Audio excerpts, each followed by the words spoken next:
गृह मंत्री अमित शाह के बंगाल दौरे का आज दूसरा दिन है और वो बोलपुर पहुंच चुके हैं। कुछ ही देर में शांति निकेतन पहुंचेंगे, जहां गुरुदेव रविंद्रनाथ टैगोर को श्रद्धांजलि देंगे। और लगातार बीजेपी बंगाली अस्मिता की बात कर रही है, बंगाल से आने वाले महापुरुषों के साथ खुद को जोड़ रही है, लोगों को यह संदेश देने की कोशिश कर रही है कि बीजेपी के लिए भी महापुरुष बंगाल की संस्कृति उतने ही महत्वपूर्ण है जितने कि बंगाल के लोगों के लिए। क्योंकि टीएमसी की तरफ से बार बार हमला यह कहकर किया जा रहा है कि बाहर के नेता आ रहे हैं, बाहरी लोग आ रहे हैं, उनको बंगाल की संस्कृति के बारे में जानकारी नहीं है। और अमित शाह ने कल बड़ी चुनौती दी थी ममता बनर्जी को। शुभेंदु अधिकारी समेत 42 नेता, अलग अलग पार्टियों के 42 नेता शामिल हुए थे बीजेपी में। और शुभेंदु अधिकारी को जमीनी नेता माना जाता है, टीएमसी का एक मजबूत पिलर माना जाता था जो अब बीजेपी के साथ है। और शुभेंदु अधिकारी ने एक खुला पत्र भी लिखा था टीएमसी के तमाम कार्यकर्ताओं के नाम और उनसे अपील की थी कि वो भी शामिल हो जाएं बीजेपी में। और उन्होंने अपने भाषण में यह भी कहा था कि अगर बंगाल को बचाना है तो बीजेपी को लाना ही होगा। और अमित शाह ने लगातार बड़ी चुनौती दी ममता बनर्जी को, चाहे बात भ्रष्टाचार की हो, चाहे बात पश्चिम बंगाल में हिंसा की हो, चाहे बात आने वाले चुनावों को लेकर हो या बंगाल में कानून व्यवस्था की स्थिति को लेकर हो।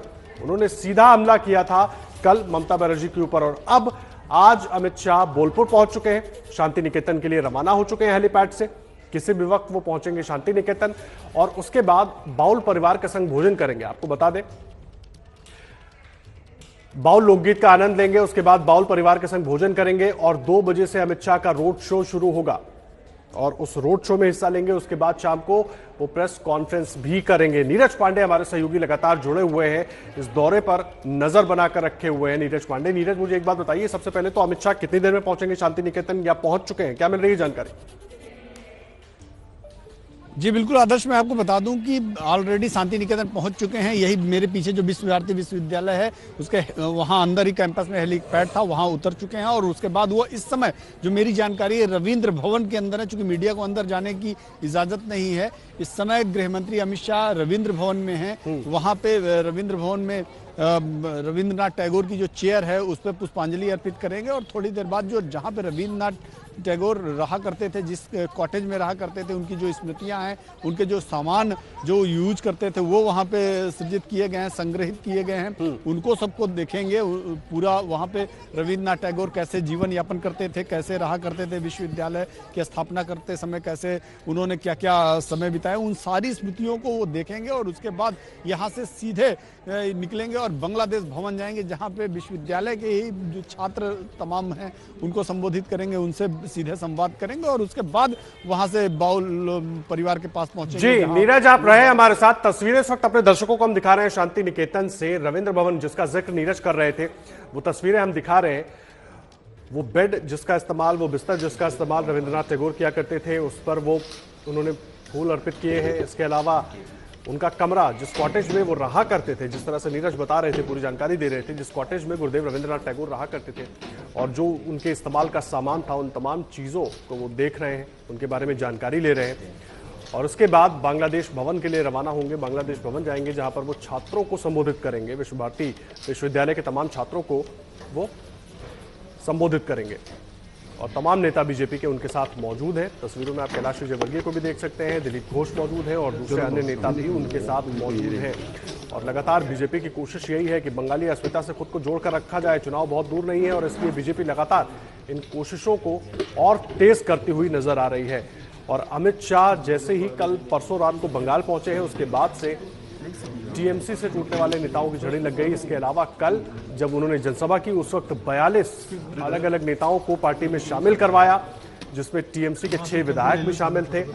और ये बड़ी चोट मानी जा रही है टीएमसी के ऊपर। और इस वक्त की तस्वीरें हम आपको दिखा रहे हैं, क्योंकि बार बार बीजेपी के ऊपर बाहरी की बात हो रही है, बाहरी कहकर हमला किया जा रहा है बीजेपी नेताओं के ऊपर। तो ऐसे में बड़ा संदेश देने की कोशिश अमित शाह के जरिए गुरुदेव रविंद्रनाथ टैगोर जिस कॉटेज में रहा करते थे शांति निकेतन में, उस कॉटेज में पहुंचे हैं और तमाम चीज़ों की जानकारी ले रहे हैं, उनको जानकारी दी जा रही है। गुरुदेव रविंद्रनाथ टैगोर इस कॉटेज में रहते थे, जो उनके इस्तेमाल का तमाम सामान है उसको यहाँ पर संजो कर रखा गया है, संभाल कर रखा गया है और उन तमाम चीज़ों की जानकारी ले रहे हैं अमित शाह। और इसके बाद वहां से ये रवाना होंगे, गुरुदेव रविंद्रनाथ टैगोर को श्रद्धांजलि देने के बाद रवाना होंगे बांग्लादेश भवन के लिए। बांग्लादेश भवन में विश्व भारती विश्वविद्यालय के तमाम छात्रों को संबोधित करेंगे और कोशिश यही है कि बंगाल के ज्यादा से ज्यादा लोगों के दिल तक पहुंचा जाए, क्योंकि ममता बनर्जी मां माटी मानुष की बात करके 2006 में सत्ता में आई थी। अब ऐसे में बड़ी चुनौती देने की कोशिश बीजेपी की तरफ से, और कोशिश बंगाली अस्मिता की बात करके, बंगाल के विकास की बात करके, बंगाल से भ्रष्टाचार हटाने की बात करके, और यही तमाम आरोप कल अमित शाह ने अपनी जनसभा के दौरान भी टीएमसी सरकार पर लगाए। जमकर बरसे अमित शाह।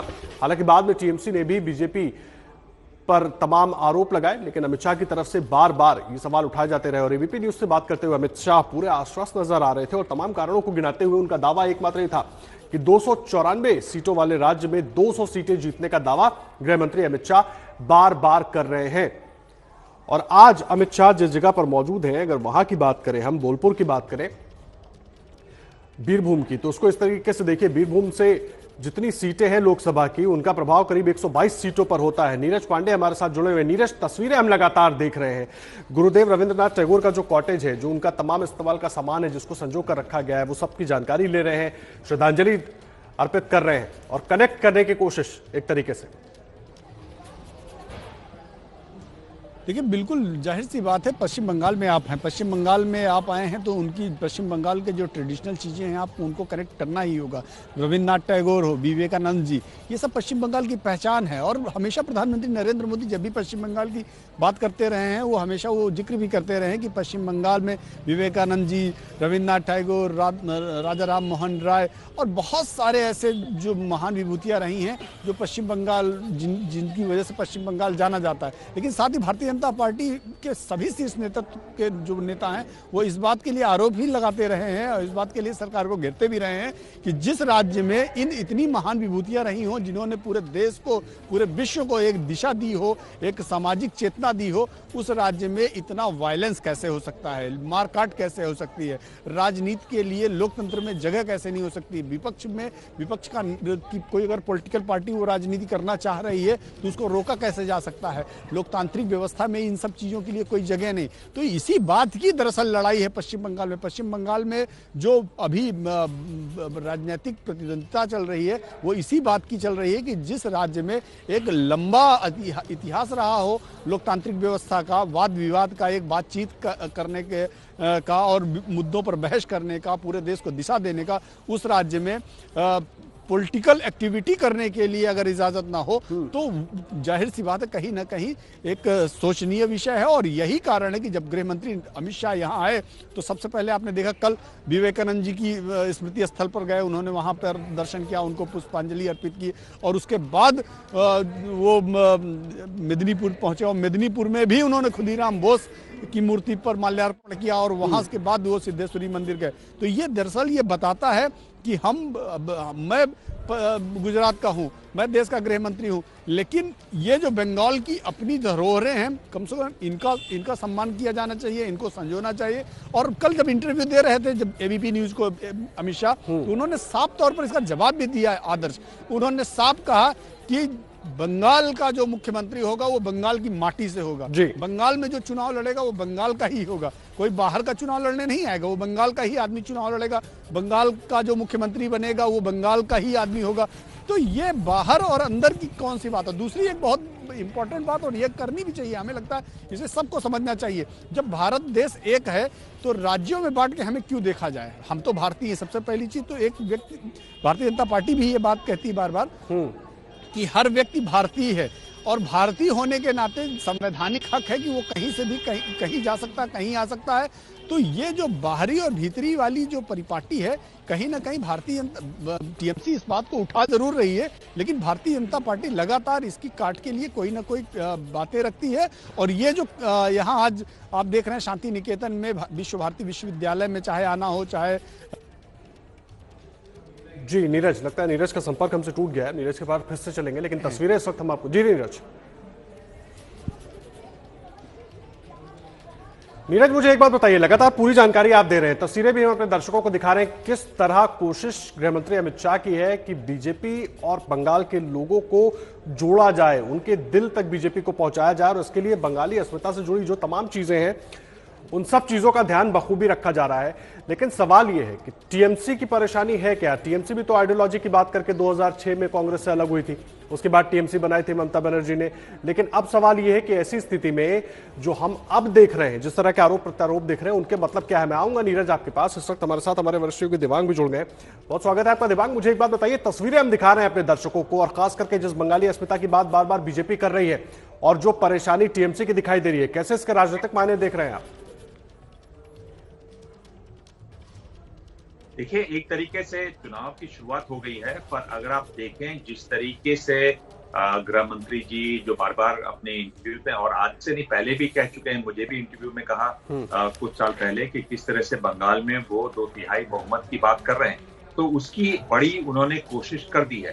पर अगर आप देखें जो वो वहां कर रहे हैं इस दौरे में, जिस तरीके से उन्होंने इस पूरे दौरे का प्रोफाइल बढ़ाया, यानी जिस तरीके से लगातार उनकी कवरेज हो रही है और उन जगहों को छू रहे हैं जो बिल्कुल हर बंगाली को छूती हैं चीजें, हर भारतीय को भी छूती हैं वो चीजें, चाहे वो काली माँ का मंदिर हो, चाहे वो विवेकानंद हो, चाहे वो टैगोर हो, तो उन सब जगहों पर जा रहे हैं। एक तरीके से प्रोफाइल बड़ा करता है, ये बड़ा एक राजनीतिक जो वो वहां पर उन्होंने कल एक तरीके से सफलता प्राप्त की है उसको हाईलाइट करता है। और एक बड़ी बात है कि ममता बनर्जी का कहीं ना कहीं जवाब देते हुए नजर आते हैं। पर सवाल यह है कि आप जवाब दे रहे हैं, आपको आगे ही काम करना है क्योंकि आप विपक्ष हैं। तो उसमें एक जो बड़ी बात इन लोग करते हैं, तो पहली बात मैं ये कह रहा हूं कि आप ममता बनर्जी का फिलहाल जवाब देते हुए दिखाई दे रहे हैं कि आप बाहरी हैं। तो आपने एक धरती पुत्र, एक भूमि पुत्र को कल पार्टी में शामिल कर लिया, शुभेंदु अधिकारी को। शुभेंदु अधिकारी पर अब कल से भी मैं कह रहा था, अब तरह तरह की बातें और भी आ रही है शुभेंदु अधिकारी के बारे में, उस पर हम लोग बात करेंगे। पहली बात तो वो है। दूसरी बात, आप ये भी कहते हैं अपने भाषणों में जो वो तीखा हमला कर रहे हैं, वो हमला कर रहे हैं भ्रष्टाचार के बारे में। तो भ्रष्टाचार जो हो रहा है उसका एक दुआरे सरकार करके टीएमसी ने एक मूवमेंट शुरू किया जिसमें वो सीधे लोगों तक पहुंच रहे हैं। कृषकों की बात है, महिलाओं की बात है, छात्रों की बात है उसमें। और सबसे पहले उसमें जो सबसे ज्यादा भीड़ हो रही है, करीब 10 करोड़ बनाना चाहते हैं उन लोग, वो बीमा कर रहे हैं लोगों का। तो स्वास्थ्य साथी का उनका जो प्रोग्राम है उसमें 10 करोड़ लोगों को जोड़ना चाहते हैं। तो एक तरीके से आप सीधे जुड़िए, ममता बनर्जी बीच में गड़बड़ नहीं करती, सीधे लोगों तक पहुंच रही है एक तरीके से। तो अगर आप एक बिसात बिछी हुई है, शतरंज की चालें हो रही हैं, अगर आप चालों को पढ़ना चाहें तो आप देख सकते हैं किस तरीके से ममता बनर्जी चाल चल रहे हैं। बीजेपी उसका एक तरीके से जवाब देती हुई नजर आ रही है। मेरे ख्याल से बीजेपी अभी और आक्रामक होगी और उससे एक ये जो भूचाल सा आया है, हलचल कम मीडिया में तो ये दिखाई दे रहा है कि बीजेपी को थोड़ा सा, अब बीजेपी ने जो कदम बढ़ाए हैं इसमें आगे उनको और आक्रामक होकर ममता बनर्जी पर सवाल उठने पड़ेंगे। एक जहां ममता बनर्जी का जवाब नहीं बन पा रहा वो है उनके भतीजे के बारे में, वो है प्रशांत किशोर के बारे में जो शुभेंदु ने भी कहा, उसका वो किस तरह से जवाब देती हैं वो एक देखने वाली बात होगी। जी, अहम बात आप कर रहे हैं, भतीजे और प्रशांत किशोर का जिक्र आपने किया। लेकिन उसके पहले जिस तरह से हम लड़ाई की बात कर रहे हैं और बंगाल में, क्योंकि चुनाव अभी दूर है दिव्यांग, मेरा सवाल यह है कि चुनावी साल अब नजदीक है, 4-5 महीने की बात है, इसलिए बीजेपी बहुत ज्यादा एक्टिव नजर आ रही है, अमित शाह एक्टिव नजर आ रहे हैं, ऐसा नहीं है। लगातार हम देख रहे हैं कि बीजेपी का फोकस बंगाल पर रहा है, बड़ा राज्य भी है और कोशिश रही है पैठ बनाने की। ऐसे में दिक्कतें टीएमसी के लिए यही है कि अब बूथ लेवल तक भी पहुंच गई है बीजेपी। जी हाँ, बिल्कुल लगातार एक्टिव रहे हैं। पर मैं बात अंडरलाइन करना चाह रहा हूँ वो ये है कि इस बार जो पहुंचे हैं वो एक हल्ले से पहुंचे हैं। देखिए, इसमें बीजेपी की, अमित शाह की रणनीति की, अमित शाह की मास्टरी है पूरी कि आप किस तरीके से किसी भी चीज का प्रोफाइल बढ़ा दें। तो ये जो दौरा है उसका प्रोफाइल अब पहले कितनी बार भी गए हों, पर इस तरीके से हम लोग आज चर्चा कर रहे हैं, हम ही नहीं कर रहे हैं, सभी चैनल सभी कर रहे हैं। बिल्कुल ठीक कह रहे हैं आप। मैं आऊंगा दिव्यांग आपके पास, बीच में रोक रहा हूं आपको। एक बार नीरज पांडे का रुख कर लेते हैं, हमारे संवाददाता लगातार शांति निकेतन से हमारे साथ जुड़े हुए हैं। नीरज, क्या कुछ तस्वीरें वहां से दिखाई दे रही है इस वक्त, जरा जानकारी दीजिए दर्शकों को। देखिए, इस समय की जो तस्वीरें दिखाई दे रही है, रविन्द्रनाथ टैगोर का जो रेजिडेंस है यानी कि रविंद्र भवन, वहाँ पे अमित शाह लगातार भ्रमण कर रहे हैं। रविन्द्रनाथ टैगोर की जो स्मृतियां हैं, जो संग्रहित किए गए उनके चीज़ें हैं, उसको देख रहे हैं। और अब माना जा रहा है कि कुछ ही पल में निकलने वाले हैं, या ये कहें कि उनका काफिला लगभग तैयार हो गया है। वो अपने रविंद्र भवन से निकलकर गाड़ी में सवार होने वाले हैं और वहाँ से निकलकर सीधे इसी मार्ग से, जो मेरे पीछे रास्ता दिख रहा है आपको, इसी मार्ग से वो निकलेंगे और यहाँ से सीधे बांग्लादेश भवन है, वहाँ जाएंगे। वहाँ भी एक कार्यक्रम है जो छात्रों को संबोधित करेंगे, उनसे सीधे संवाद करेंगे, उनको भारतीय जनता पार्टी की आइडियोलॉजी क्या है उसके बारे में समझाएंगे, और भाजपा कैसे बंगाल में चुनाव लड़ेगी, और भाजपा क्या मिशन है, क्या प्लान है, भाजपा किस तरह से बंगाल के लोगों को अपना बनाएगी, उन सब विषयों पर अमित शाह बात करेंगे। और उसके बाद वहां से निकलकर सीधा जो बॉल सिंगर है उनके घर जाएंगे। तो ये अभी फिलहाल ये अमित शाह का कार्यक्रम है। लेकिन अभी अमित शाह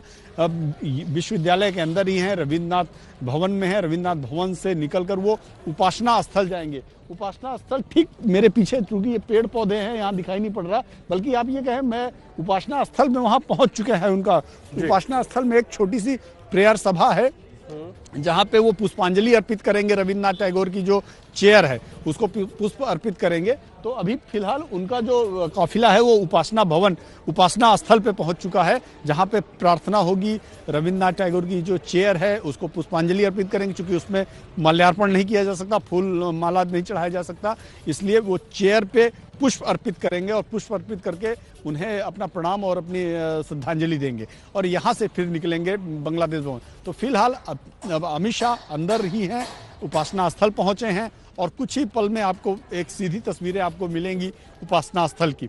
तो उपासना स्थल में जब वो पुष्पांजलि अर्पित करते दिखाई पड़ेंगे। तो आज का जो दिन है जी, ये तस्वीरें भी हम दिखा रहे हैं नीरज, उपासना स्थल का जिक्र आप कर रहे हैं, तस्वीरें भी अपने दर्शकों को हम दिखा रहे हैं। तमाम नेता उनके साथ मौजूद हैं और उपासना स्थल पर पहुंचे हैं इस वक्त अमित शाह शांति निकेतन में। अभी बाद में देना पड़ेगा अभी तो।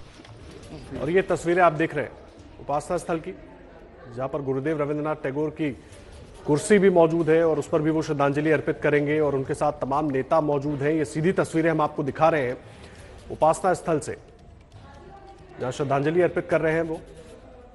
और उसके बाद यहां से अमित शाह निकलेंगे, बांग्लादेश भवन पहुंचेंगे, जहां पर वो छात्रों को भी संबोधित करेंगे और तमाम नेता उनके साथ मौजूद हैं। और जिस तरह से देवांग भी कह रहे थे कि किस मौके को बड़ा बनाने की कोशिश और वो करने की कोशिश में सफल होती दिखाई दे रही है बीजेपी, और शायद इसीलिए टीएमसी की दिक्कतें भी बढ़ी हुई हैं और बार बार टीएमसी की तरफ से बीजेपी पर हमला भी किया जा रहा है। हालांकि क्योंकि अब चुनाव नजदीक है तो इन हमलों का दौर लगातार जारी भी रहेगा।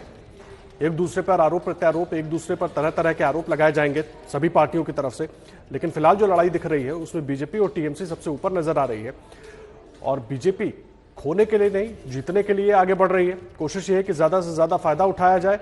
और तस्वीरें हम आपको दिखा रहे हैं इस वक्त उपासना भवन शांति निकेतन में है और वहां पर पहुंचे हैं गृह मंत्री अमित शाह और उन्होंने श्रद्धांजलि दी है। तमाम खास मेहमान हमारे साथ जुड़े हुए हैं, बड़ी कवरेज हमारी लगातार जारी है। आप बने रहिए एबीपी न्यूज पर, हर तस्वीर सबसे पहले आपको दिखाएंगे, तुरंत लौट कर आते हैं।